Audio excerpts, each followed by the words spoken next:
নমস্কার।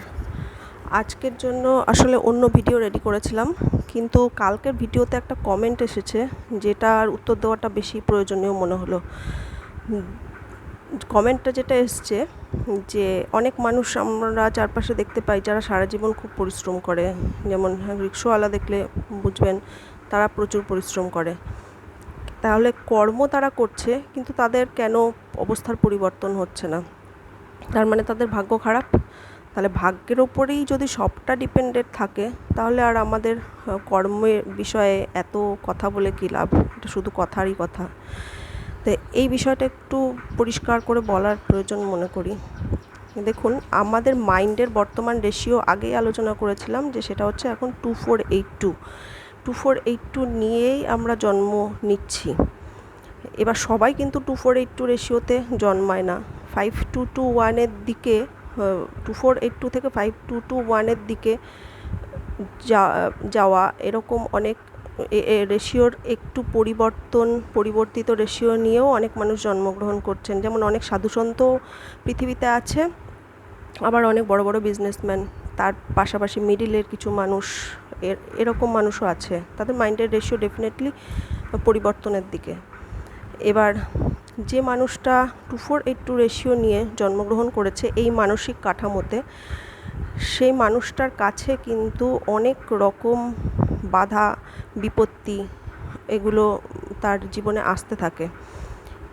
বাধা বিপত্তি এলে যদি সে সেখান থেকে না শেখে, তাহলে তার জীবন কোনোদিনই পরিবর্তন হবে না। সেইটা আমি কালকে বলেছিলাম। তো শিখলে পরে কি হবে? আমাদের কাছে যে সিচুয়েশান আসছে, সিচুয়েশান থেকে যদি শিক্ষা নিই তাহলে কি হয় সেটা দেখুন।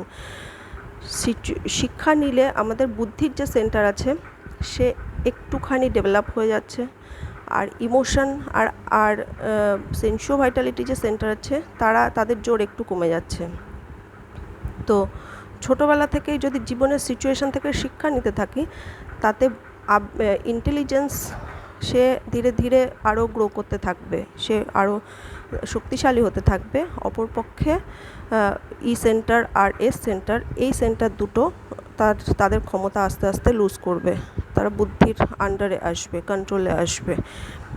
তো ছোটোবেলা থেকে যে শেখে, বিভিন্ন পরিস্থিতি থেকে যে শেখে এবং সেই রকমভাবে ডিসিশন নেয়, তার জীবনে কিন্তু পরিবর্তন আসে। গরিব ঘরে জন্মানো মানুষ মানে সারা জীবন গরিব থাকে এমন নয়। সেই মানুষও তাদের জীবনও গরিব ঘরে জন্ম নেওয়ার পরেও কিন্তু অনেক বড় জায়গায় গেছে এমন মানুষ আছে। যেমন অনেক স্টোরি এরকম শুনবেন, ধীরুভাই আম্বানির যে স্টোরিটা আছে অনেকেই জানেন, ইন্টারনেটে দেখেছেন, যে ওই রকম পরিস্থিতি থেকে এত কোটি কোটি টাকা উপার্জন। এটা 5221 রেশিও নয়, 5221 হওয়ার রাস্তায়।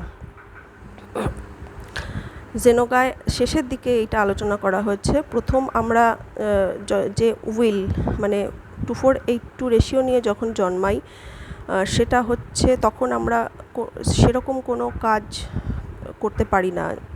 তখন আমাদের যে উইল পাওয়ার থাকে সেটা হচ্ছে জিরো, নিউট্রাল উইল। একটু যখন নিজেদের ওপরে কাজ করি বা শুধু স্পিরিচুয়াল যেগুলো দেওয়া আছে প্র্যাকটিস, সেগুলো নয়, আবারও বলছি যে যারা লার্নিং নিচ্ছে তাদের কিন্তু মাইন্ডের রেশিও অটোমেটিক চেঞ্জ হচ্ছে। তো তারা বেশ কিছুদিন শেখার পরে তারপরে তাদের মাইন্ডের রেশিও যখন 5221-এর দিকে যাচ্ছে, নিউট্রাল উইল থেকে তাদের উইল পাওয়ার চেঞ্জ হয়ে যায় মেটেরিয়াল উইলে। একমাত্র তখনই তারা সমাজে এমন কাজ করে, আর্থিক দিক দিয়ে বলুন বা প্রভাবশালী হওয়ার ক্ষেত্রে এমন কিছু কাজ করে যেগুলো সমাজে ইম্প্যাক্ট রেখে যায়। কিন্তু এটা মেটেরিয়াল উইল। এবং সবার শেষে আসে স্পিরিচুয়াল উইল, যখন 5221 রেশিও কমপ্লিট হয়। স্পিরিচুয়াল উইল যতক্ষণ পর্যন্ত না তৈরি হচ্ছে ততক্ষণ সারেন্ডার আসবে না। ঈশ্বরের কাছে সারেন্ডার করতেই পারবো না। তো এই জার্নিটা অনেক লম্বা, কিন্তু ছোট ছোট প্র্যাকটিসের মাধ্যমে জার্নিটা অবশ্যই হতে পারে। এবার তার জন্যে রাস্তাও অনেক রকম রয়েছে, সেগুলো অবশ্যই পরে আসবে। কিন্তু আজকে এই জিনিসটা ক্লিয়ার হওয়া দরকার যে কেন যারা সাধারণ মানুষ তাদের জীবনে কেন চেঞ্জ আসছে না। কোনো মানুষের জীবনে চেঞ্জ না আসা মানে সে কিছু শিখছে না। তাকে শিখতে হবে, ডেফিনেটলি তাকে শিখতে হবে। না শিখলে কখনোই কোনো মানুষের জীবনে পরিবর্তন আসবে না। তো আজকের জন্য এই পর্যন্তই, ধন্যবাদ।